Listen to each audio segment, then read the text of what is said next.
Mission Impossible: The Final Reckoning is getting closer and closer, so in preparation for that, I'm reviewing all of the Mission Impossible films, and we've made it to one of the best ones, Fallout, which came out in 2018. This video contains spoilers. Before I hop into the review, keep in mind this is all just my opinion. Share what you think about the movie in the comments section down below, and without any further ado, let's hop right into it.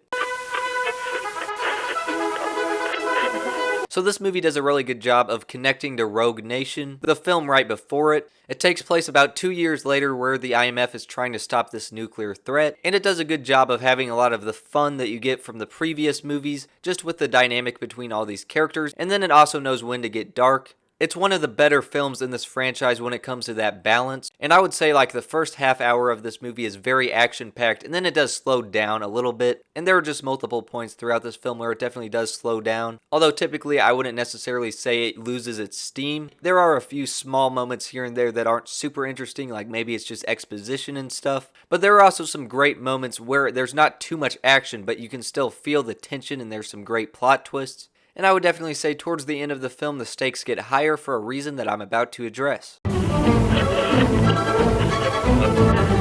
So Tom Cruise as the lead in here is killing it as usual. I mean, he's just very consistent throughout these films. And then his wife that appeared in the third movie and made a cameo in the fourth movie ends up having kind of a big role in the third act. And so I definitely like how it kind of touched up on that. And it makes the stakes feel higher because they're both personal and then also the world's about to end. It's no big deal. Of course, you have the great side characters as usual. I mean, I don't know what to say about them that hasn't already been said. But you know who's not in this movie? Jeremy Renner. They added him in the fourth movie so he could eventually replace Tom Cruise as the lead if he ever left, and then Jeremy Renner left before Tom Cruise did. Of course, the standout here in this movie though is Henry Cavill as the antagonist. Most of the villains are pretty forgettable in this franchise, but at least in this case you have Henry Cavill playing him, who's great, and he and Ethan are actually working together at the beginning. But more stuff is revealed about him throughout the movie, and it becomes very clear that he's the villain. Of course, they also bring back the villain from Rogue Nation in here.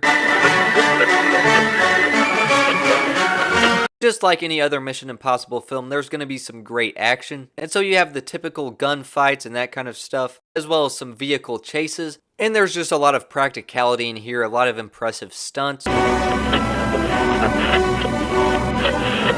So the cinematography in here is very good, one of the better ones in the series when it comes to that. And there are definitely some very good locations that they filmed at as these characters kind of travel through the world. And as I was just saying, since you have a lot of practicality and stunts in here, there's not too much CGI. So unlike my reviews for other modern films, I'm not even able to complain about that, which is no fun. So of course you have the Mission Impossible theme in here that's just like incorporated into the score. They do that with all the films, but the composer for this score was Lorne Balfe, who did a good job. I don't know if it's one of the better scores in the franchise, but it's pretty good. It definitely helps with the tension. So overall, this is easily one of the better movies in the franchise. Just from beginning to end, it's very exciting and it never really loses its steam. Now, there are definitely some things I can nitpick here and there, but at the end of the day, it's just an entertaining movie. So on the quality scale of 0 to 100, I'll give it an 87%, and I would definitely recommend it if you're a fan of this franchise. Let me know what you think about this movie in the comment section down below. As always, thank you guys so much for watching, and I'll see you guys in the next one.